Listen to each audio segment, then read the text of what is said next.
Hey everybody, welcome back to my channel. Today's video is going to be the top 5 things I have learned in my first 3 months of selling on Amazon. If you're new to my channel, welcome. My name is Allison. I am currently a full-time reseller on the platforms Amazon, Poshmark, eBay, and Walmart, and I'm just sharing my journey here on YouTube. If you'd like to connect with me, I do leave my Instagram link down below in the description. Alright, so I figured it was about time I put up an Amazon related video. Over the past 2 months, I've really been putting my heart and soul into this platform. I've made a lot of mistakes, a lot of wins as well, but overall I'm really enjoying the Amazon platform. I figured I'd just create this video for anyone who's interested in potentially learning about Amazon, selling on Amazon. Maybe you're already selling on Amazon. I would just share with you guys mistakes I've made and some wins. So before I get into the top 5 things I've learned, I kind of have to give you a little bit of a backstory of how I am using Amazon, because there are multiple different ways to sell on Amazon.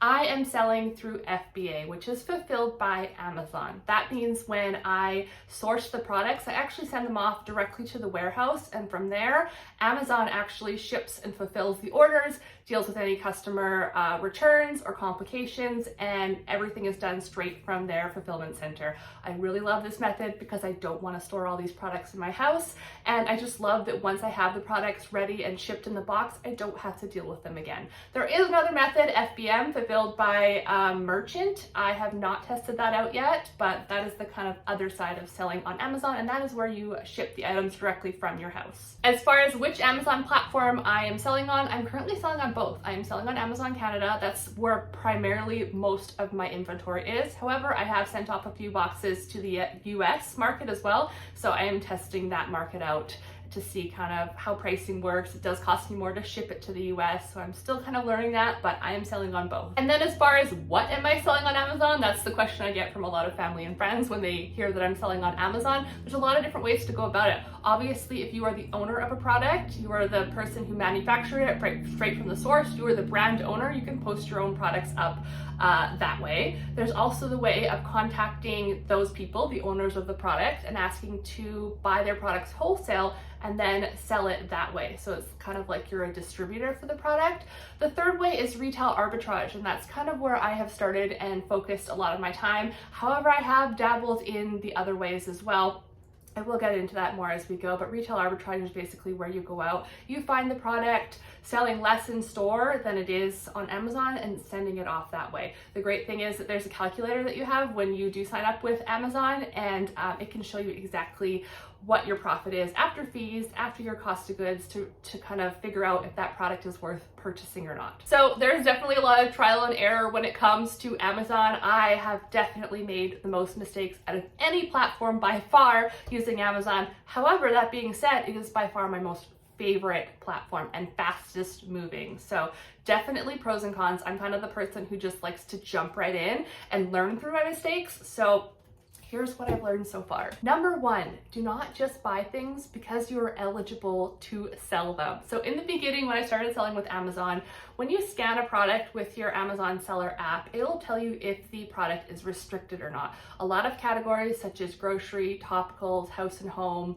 toys, for example, they are going to be gated for you when you first become an Amazon seller, meaning that you cannot sell them until you show proof that you sourced them from an actual distributor. And I'll kind of get into that if you guys are interested in a whole separate video about how to ungate yourself. But in the beginning, I was just sourcing products that I was eligible to sell. There are lots and lots of products out there that are not gated, but it's obviously just figuring out which ones those are, finding them, and then finding the ones that will make you profit. Now, in the beginning, since I didn't know what I was doing, and that's how I typically start things, if I saw that it was indeed on Amazon and I was actually gonna make a profit, I purchased the item. I didn't even look at the sales rank. So very important, when you scan an item, most items will have a sales rank. It ranges between like 0, or I guess 1 and 500,000, I think is the highest I've seen it. It's per category. So for example, toys, a specific Barbie might have a sales rank of 20,000. That means that out of all the toys on Amazon, it is ranked 20,000 as far as how fast it sells. Now that is actually a really good sales rank for toys. There is a whole breakdown, a whole chart per category of what makes a good sales rank. For toys, for example, I try and source items that are under 50,000 for sales rank. That just means they're going to sell faster. If it has no sales rank at all, which is kind of where I started, a lot of my products didn't have a sales rank, that means they are selling so slowly that they don't even rank. They are well beyond the 500,000, and I wasn't aware of that, so I was just buying them and sending them in, and I still have a lot of those products still sitting at the warehouse. Some of them have sold and have surprised me, absolutely. But the sales rank is super important if you want to flip things quickly, which is kind of what I'm trying to do. Number 2, use the website keepa.com. I will leave it linked down below. I found out about this website through multiple other people who sell on Amazon, who post YouTube videos and podcast content as well. This website is super helpful and definitely needed. It's definitely more beneficial in the US. It doesn't work quite as well in Canada, but it absolutely still does work.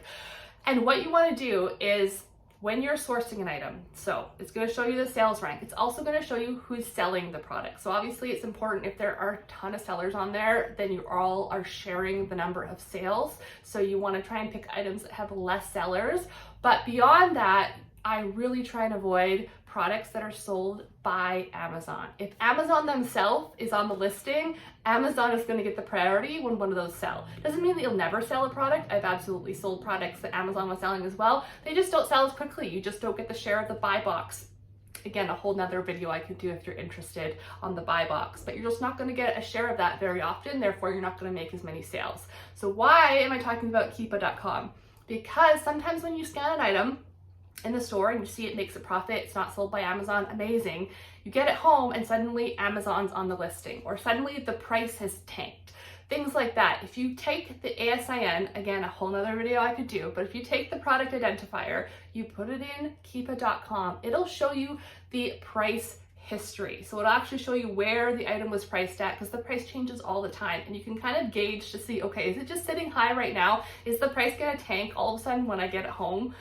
Maybe it's not worth buying. It's also going to show you if Amazon was ever on that listing. So Amazon sometimes runs out of stock, and you might just be scanning that item when Amazon happens to be out of stock, and a week later they're going to be right back in stock and they're going to take over that listing for the most part. So keepa.com, love that website. It's just good to double check everything so that you're not sending in an item that's not going to make any money. Number 3 is storage fees. There are so many fees when it comes to selling on Amazon. It's insane. When you get an Amazon account, like the Seller Central account, it'll give you a breakdown of what the FBA fee is, any promo fees. There's also your monthly fee for being a seller. There are just so many different fees, and it will give you a breakdown of all of that, and even show you when you scan on the app if something's going to make you money. It'll show you how much money is going to be taken out for all the fees, which is very helpful. The one thing that app does not show you is the storage fees, and I want to know all my fees up front. I don't want to have such a small margin that the storage fee is going to make it so that I'm actually losing money on that product. I'm trying to send in as many products as possible, and I want to see the whole picture of all the fees. What are things costing me to actually be in the warehouse? So I actually have tried out a few different websites. The one that I'm currently using and like the best is called Seller Board. I will leave it down below. You can enter your cost of goods right into Seller Board. It takes all the data right from Amazon, and then it has a nice way of displaying all of your profits, your net profit, your gross profit. The storage fees are right there. If you get a refund, it will give you the reason why and show you when it's taken out. Your shipping fees for shipping it to Amazon, everything will be in there. And I just find that since I started using that program, I felt more confident than ever selling on Amazon, because I could really see the whole picture. Before I was just guessing a little bit about how much I was really making on the product. Now I can see how much profit I have, and I love it. Number 4, paying to get ungated is absolutely hands down worth it. So like I talked about in the beginning, a lot of products are gated, and a lot of products require you to have an official invoice from a distributor or wholesaler to submit to Amazon to prove that you can sell in that category. So for example, with toys, that's the first one that I decided to tackle. After doing some research, I figured out a toy distributor that would let me set up an account since I have a business, and they were actually in the US. So I placed an order. You need 10 units of a particular item when you're going to get ungated. Again, I could do a whole separate video. That's why it's hard to do these Amazon videos, because I'm like, where to start? It's such a learning curve in the beginning. but I'm trying to keep this as basic as possible. I did pay for those toys from the distributor, got them here in Canada, submitted the invoice, and suddenly I was ungated in almost all the toy category. And what that means is that when I'm going to stores and I see clearance toys and toys on sale, I don't have to scan it and be like, oh, I can't sell it, I'm gated. I can sell the majority of them now, which is really up my profit because the most profitable items I found are in the gated category. So I'm currently working on grocery. I'm already ungated in topical and toys and something else. But the funny thing is, and I could do a whole separate video on this, in the US, I'm ungated in a ton more. Canada is being a lot more strict on me and I don't know why. But long story short, it pays to get ungated. Yes, those toys didn't make me any money. I may have even lost some money sending them in, but I'm now ungated in the whole category. And my fifth thing I've learned in my first couple months of selling on Amazon, I could do a lot more. I really could do a lot more, is don't expect to become an Amazon seller and make money right away. It's going to take several months in the beginning. It takes time to, first of all, get your items to the warehouse and get them checked in.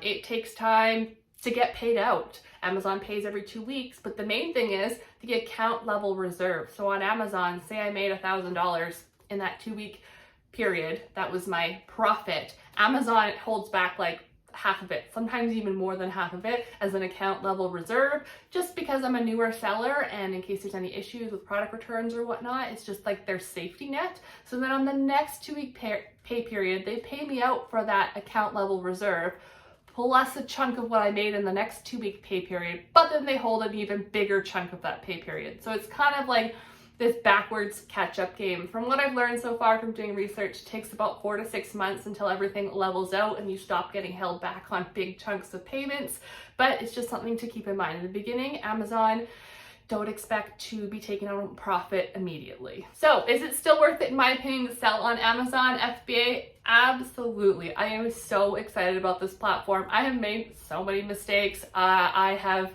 wanted to bash my head into a wall many times dealing with Amazon. And all that being said, it's still my favorite platform. Things on there move extremely quickly. Even though I'm in Canada, Canada's a lot slower market than the US, but things still move quickly, and that's why I want to up my US game as well. I don't have to deal with any of the inventory. It's not here at the house. I don't have to ship anything. I don't have to deal with any customers. It's literally just going out on like a treasure hunt, kind of like when I'm sourcing for Poshmark, bringing the items home, slapping the labels on, putting them in the box, sending it off to Amazon, and then just watching the numbers roll in. And I am just truly enjoying it. So I thought I would put out this video because I wanted to put out something Amazon related because I've been doing a lot of Poshmark videos, and my head's really been in the Amazon kind of area and I didn't really know what to post, but I hope this was somewhat helpful to some of you out there who are thinking about starting Amazon. I will probably do some more videos to come. As you can see, there's just like so much information. If you want to know anything specifically from me, if you want to see any specific Amazon related videos, feel free to reach out to me on Instagram because you cannot comment on this video, unfortunately, but I think that's about it. Thank you so much for watching. Bye!